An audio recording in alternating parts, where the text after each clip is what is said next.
रामानंदाचार्य जी जैसे नित्य जो आना जाना जिससे होता था उसी तरह से आना जाना होता था। उस रात भी बेधड़क वो अपना वो खड़ाऊ पाने गंगा किनारे आ रहे थे।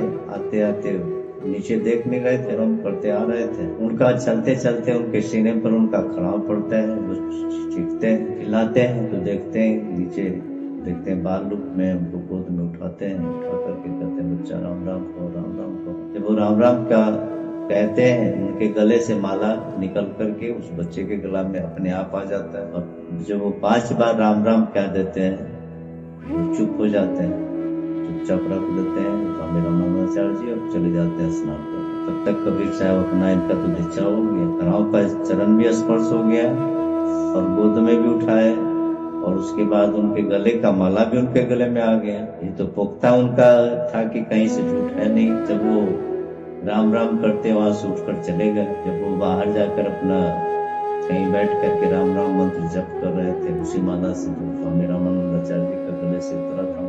बहुत लोग जो है उस समय पंडित लोग कहा कि भाई ये मुसलमान होकर के, जुला होकर के राम मंत्र का इसको कौन दीक्षा दी। पंडित लोग जाकर पूछा कि तुम राम राम तुमको कौन दीक्षा दिया, कौन ऐसा मंत्र दिया, तुम जुलाए हो, इस मंत्र को तुमको जपने का अधिकार नहीं।